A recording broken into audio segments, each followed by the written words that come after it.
Last month, I sold $2 million worth of equipment to a major company. There's no way Kevin could handle a job involving that kind of money. It's frustrating dealing with Thomas. It's like wrestling with someone who won't listen. I've given up trying to reason with him. But then I heard that Thomas got engaged. His fiancée, Anna, is a beauty who could compete in pageants and was the talk of the university. I never thought I'd meet her again as my sister-in-law.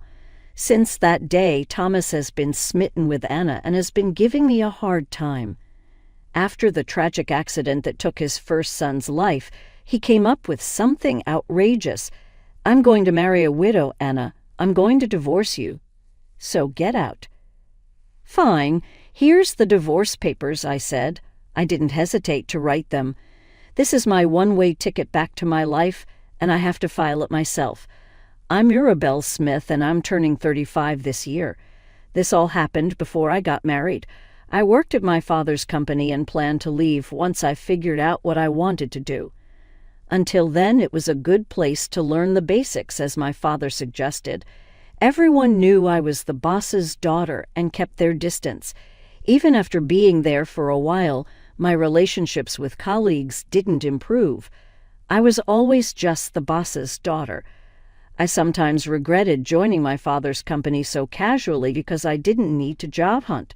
I wished I had taken job hunting more seriously. Then someone who blew away all my regrets appeared. "I'm Thomas, new to the company. I still have a lot to learn, but I'm looking forward to working with you." I never imagined that Thomas, who had just joined, would become my husband one day.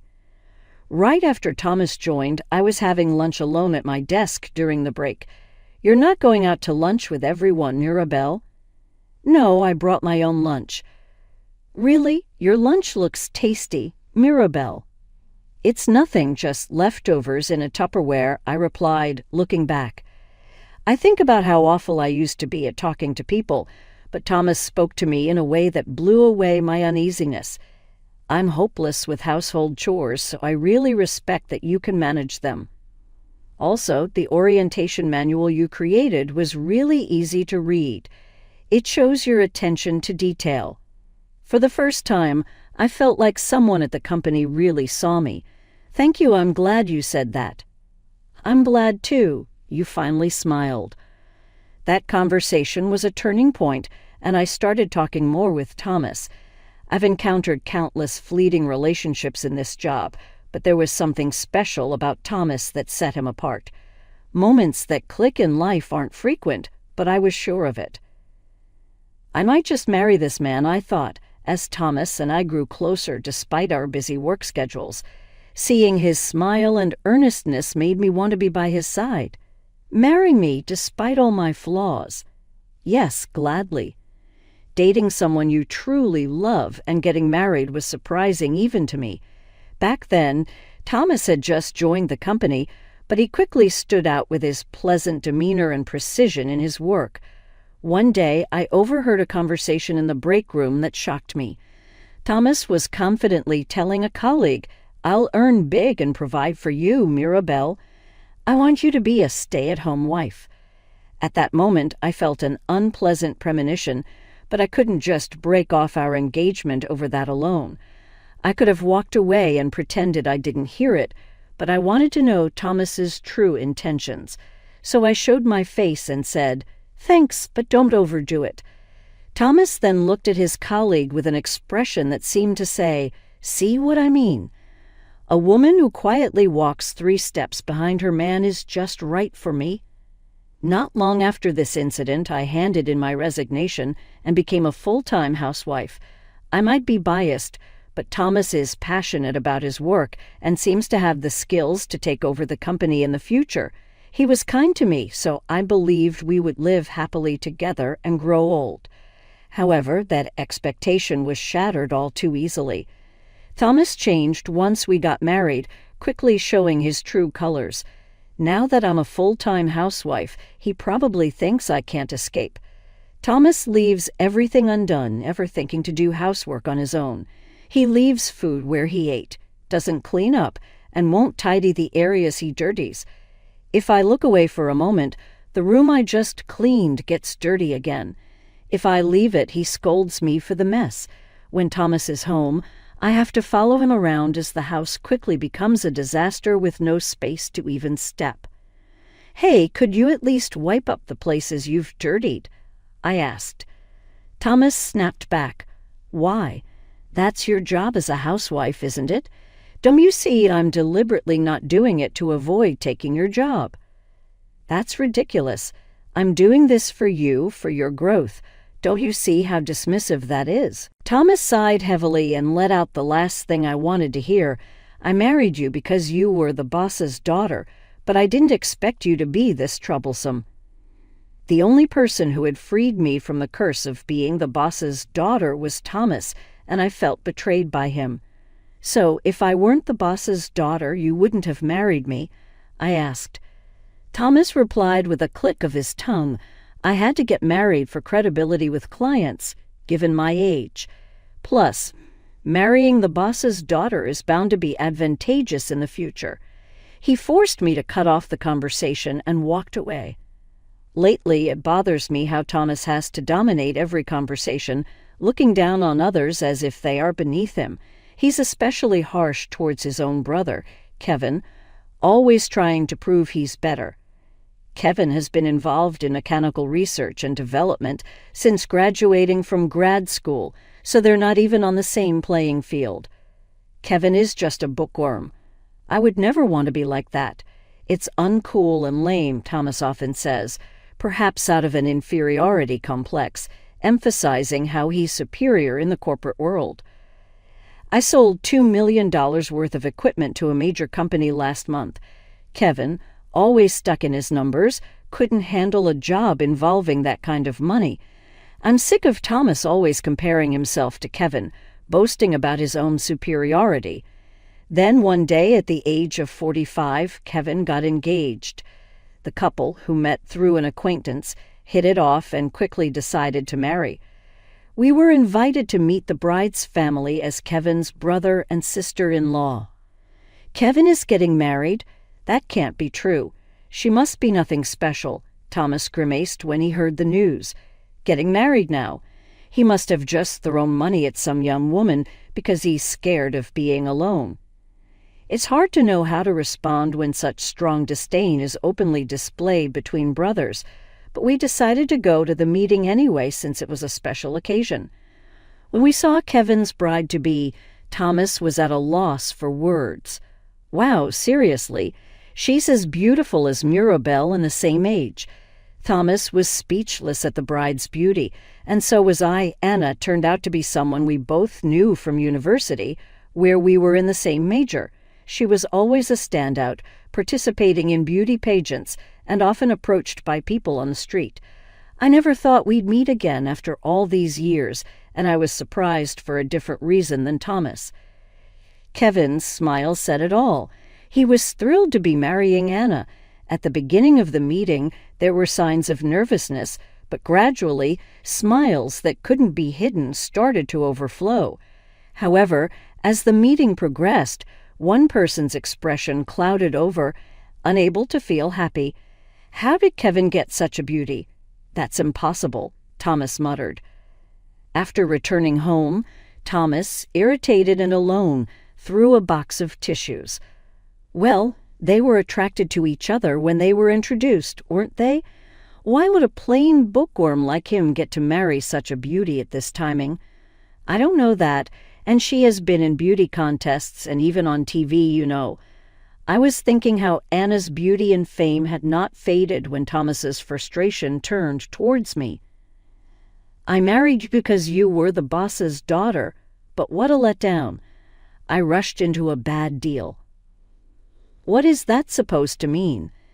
Isn't your only asset being the boss's daughter?"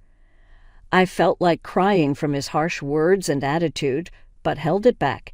It must have been about half a year since we attended that joyful wedding when I received the news that Kevin had suddenly passed away. Apparently, it was an accident on his way home. It's a situation often seen in dramas or novels, but it feels unbearable when it happens to someone close. Just after attending his wedding, now it's his funeral. What about Kevin's funeral? Think you can make it? I expected more complaints, but Thomas's response was surprisingly different. Since it's the last time, I guess I'll go pay my respects. Plus, I'm worried about Anna. Thomas seems restless, looking around like a child during a school open day. Hey, what's up? You seem restless. No reason. Come to think of it, I started to notice something was off with Thomas right after Kevin got married. At first, it was just a slight unease. Women's fashion brands and trendy cosmetics started popping up in conversations. Recently, he's been wearing branded items and even perfumes he never used before. Hey, what's up with you lately? It's none of your business. A man needs to keep up his appearance. I get that grooming is important, but what's this receipt about?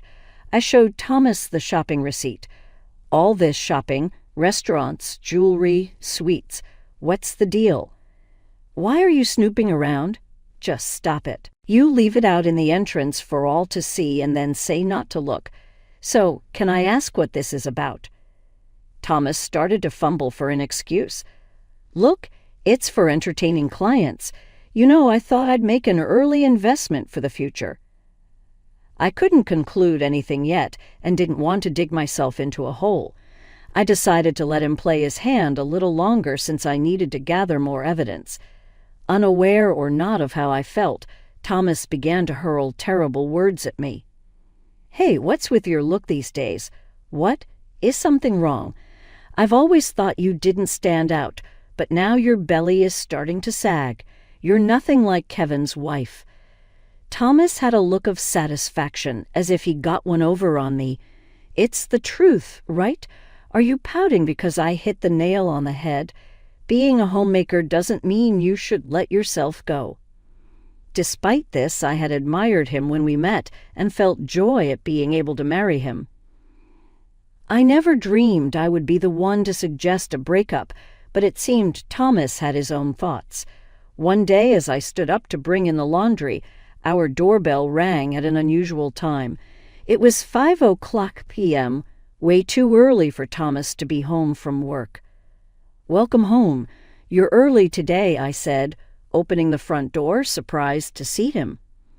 It didn't take long to notice something was off. Are you going out somewhere? What about dinner? Thomas's expression was different from usual. Before I knew it, he had a piece of paper in front of me. Sign this, he said.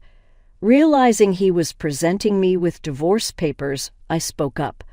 A divorce? What happened? Is something wrong? Thomas sneered. I'm going to marry the widow Anna. You need to get divorced and leave. I was taken aback. I never dreamed Thomas would drive me out. He waved his hand dismissively, shooing me away like a dog. You're just in the way if you keep standing there, he said, trying to enter the house. I grabbed his arm. Fine, I said, and without hesitation, I signed the divorce papers. Thomas insisted on marrying Kevin's widow. I saw no reason to stop him. Once Thomas sets his mind on something, he's stubbornly inflexible. You file it. I'm busy. Okay, got it. I'll take care of it. With a determined look, Thomas said something outrageous. I'm going to remarry Anna and make her happy. I'm confident I can make her happier than Kevin ever could. You can manage on your own, but Anna can't. Well, maybe if that's what you think. I was tired of the hassle and just nodded along nonchalantly. I didn't have many belongings to begin with.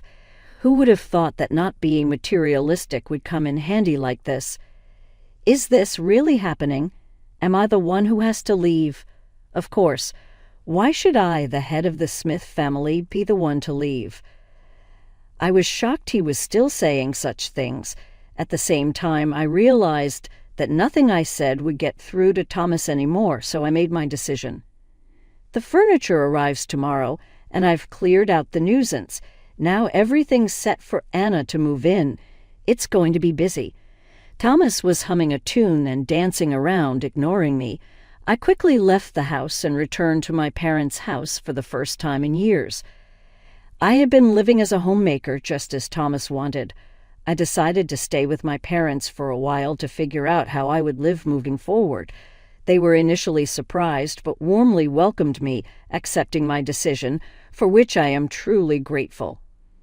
I thought I might as well try the popular work-from-home trend, and it surprisingly suited me well. I could work at my own pace and in my favorite place without dealing with annoying workplace politics. Here, I'm not the president's daughter. I'm just a freelancer. I feel fortunate to have discovered work from home due to my divorce. One day I went out to a cafe in the city for a change of scenery. The cafe, known for its beautiful view, is one of my favorites. It's quite busy on weekends, but today, being a weekday, it wasn't too crowded. In the quiet, I was relaxing, reading a book, and listening to music when I heard voices arguing.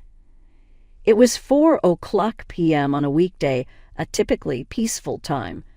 I lifted my head, wondering what was happening.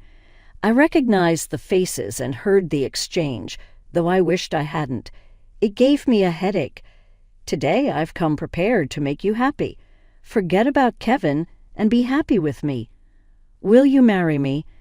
Thomas was proposing to Anna, holding out a ring. I never expected to witness Thomas proposing to Anna. Surprised by the sudden event, I hid my face behind the magazine. I watched, holding my breath. Anna stared at the ring box and finally spoke. Me and Thomas, she said with an innocent smile, lightly waving her hand and laughing.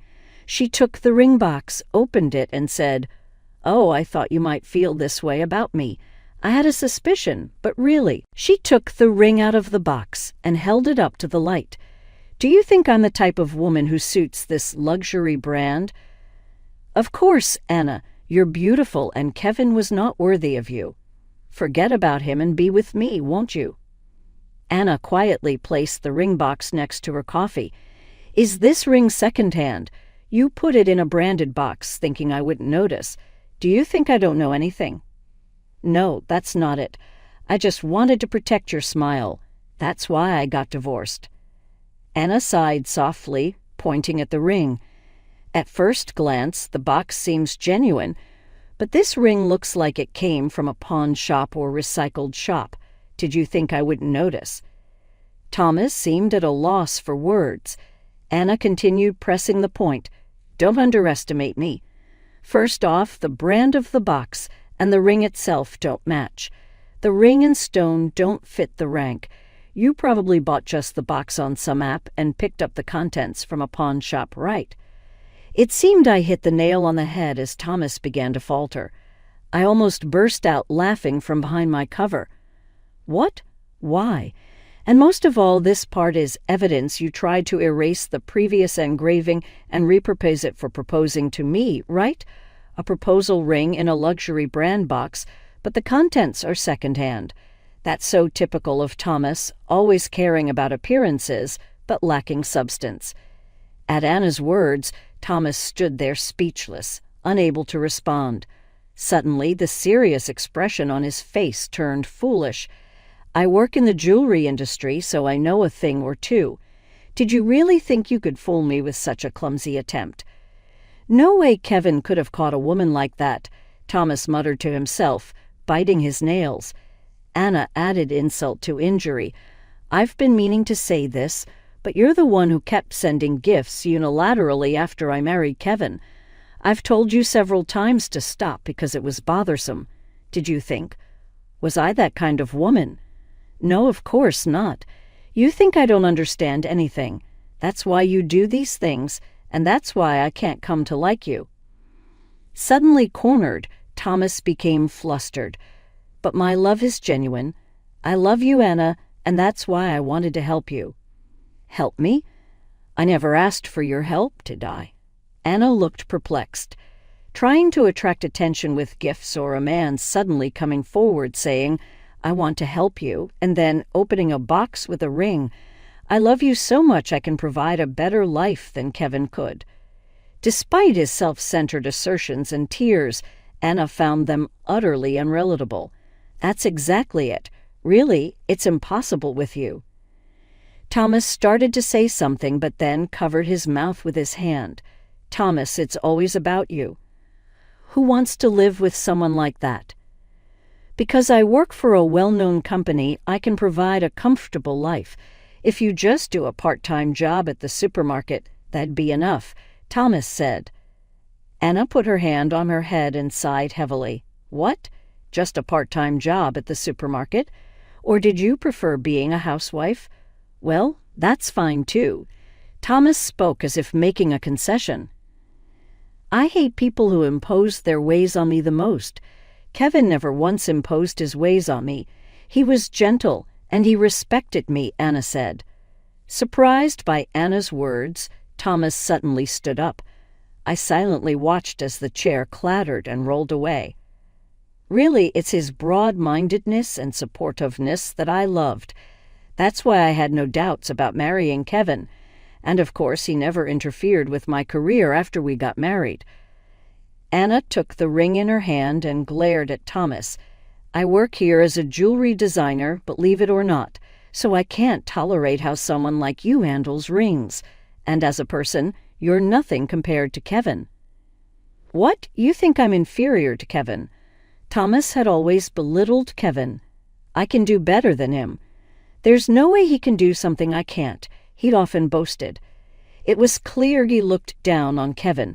When we were dating, I liked Thomas's confident demeanor. But I had begun to realize it was all a facade. He had dragged along his trivial tales of bravery from his student days all this way. He was like the emperor with no clothes. I know how to live my life, and I didn't get married just to have someone make me happy. Do you think women get married because they can't live on their own? What error are you talking about? Who are you looking at when you talk? Because you're not seeing the person right in front of you, Anna said firmly. More than anything, I married because I loved Kevin and wanted to be with him. It hurts to feel that's been insulted. Rejected outright by Anna, Thomas became defensive. What? Who would want a strong-willed woman like you? Damn it, Mirabelle never did things like this.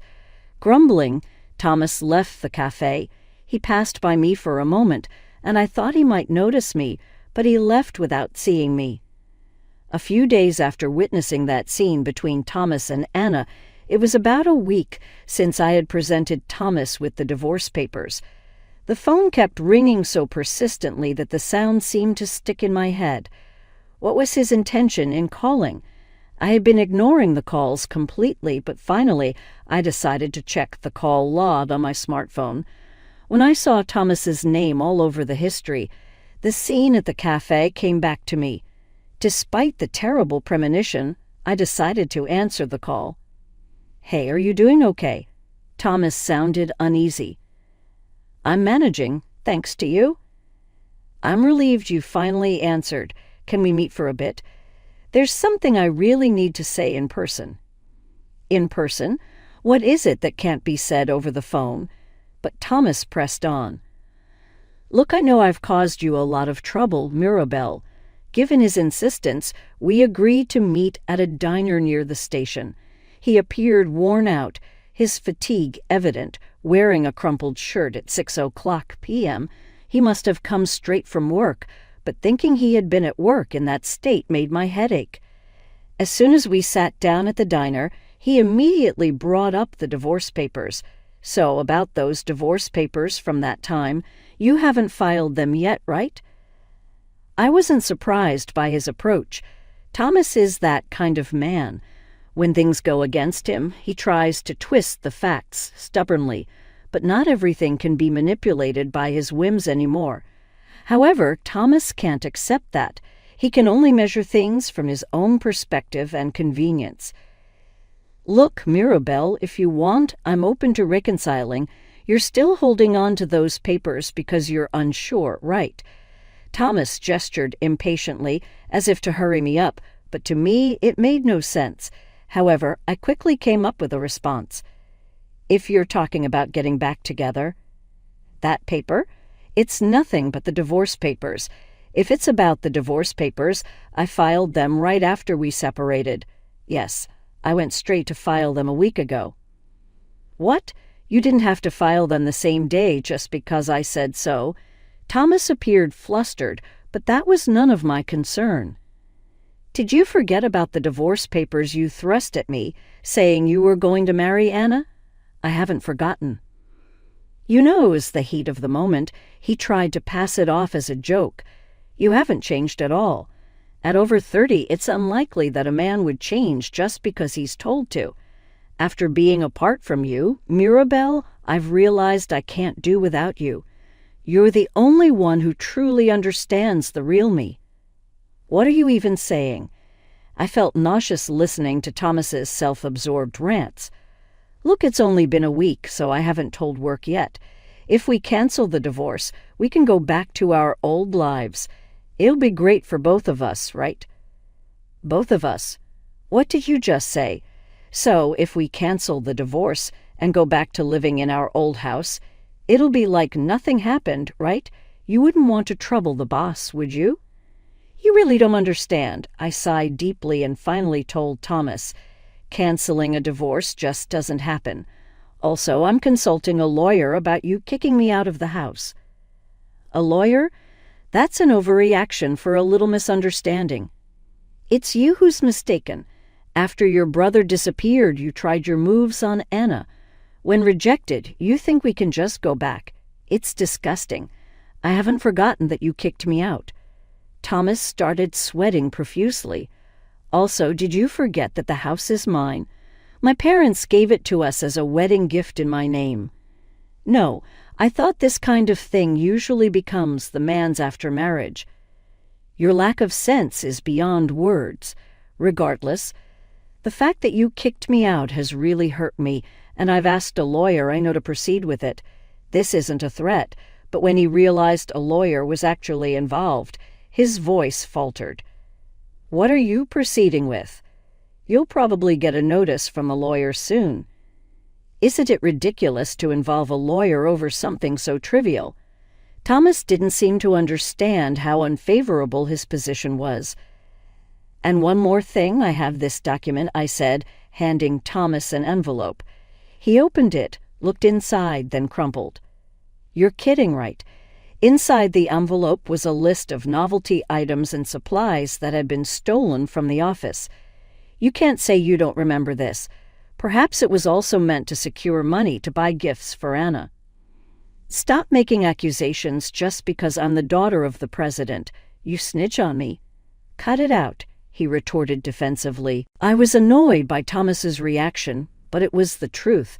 How could I possibly report on the current office situation when I'm not even there? I don't know who told, but it's clear that it's something you shouldn't do as a professional. Even though I was no longer involved with my father's company and didn't know the exact internal situation, I had noticed my father looking gloomy at home. He must feel betrayed as a father. You still don't understand the position you're in, but I guess with your mindset and common sense, you'll never understand. What do you mean by that? Are you serious? Yes, my parents are also aware of this. They know we're divorced too. Are you just realizing that now? After that, Thomas had nothing to say and hung his head. I didn't want to waste any more time. Without looking back at Thomas's table, I left the diner.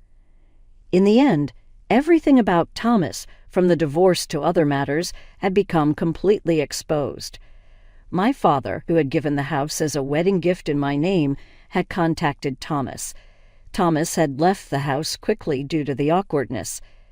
Bad news travels fast, and Thomas's misdeeds had spread not just within the company, but also to clients and related companies. The company probably couldn't forgive his actions, left unchecked. Reassigning Thomas to a window-side department was meant to protect the company's reputation. Once seen as a promising employee due to his marriage to the president's daughter, Thomas found himself struggling as a deputy leader in a rural area. He faced constant criticism from leaders and complaints from below, pushing him to his mental limits. Despite his complaints, he kept working because he had no other job prospects and needed to pay alimony. It wasn't my department anymore, so I didn't concern myself with his problems. One day, while waiting near the clock tower at the station, I saw Thomas. Actually, he saw me first and started heading my way, glaring with such intensity that I was terrified and couldn't move. "Hey, you've messed up my life because you were so serious about submitting that divorce paper," he shouted. I couldn't understand what he was saying and just stood there. "Are you listening? Because of you, I ended up in the company's shabby housing and got shifted to field work. It's been horrible. Talk to your dad for me, will you?" He really thought that talking to my father would solve his problems. What a blissfully ignorant mind he had. Just then, I heard the voice of the person I was waiting for. "It's the same story again. I brought the police, so don't worry." Anna, seeing Thomas approaching me menacingly, had called a nearby police officer. "Sorry I'm late." From a distance, I saw that Mirabelle was in trouble. "Thank you." If Anna hadn't called the police, I wouldn't have known what to do. I was too scared to move. "Really, thank you." "It's nothing, really. Besides, I wanted to have a proper chat with you, Mirabelle, not just as in-laws, but as friends." "Me too. Shall we go then?" Anna and I continued our long-overdue chat over drinks. We had endless stories from college days to now, becoming in-laws, parting ways, and deepening our bonds in such a fascinating way. I'm now enjoying my life, having forgotten all about Thomas. Life without his troubles feels surprisingly carefree. I've managed to get my freelance work on track and am living quite satisfactorily. I'm no longer living at my parents' house, but enjoying my first solo living experience. Initially, my parents contacted me every day, worried, but now the frequency has decreased, and we've found the right balance. Sometimes I still ponder what that past was all about, but it's pointless to dwell on it. I want to cherish my fulfilling life now.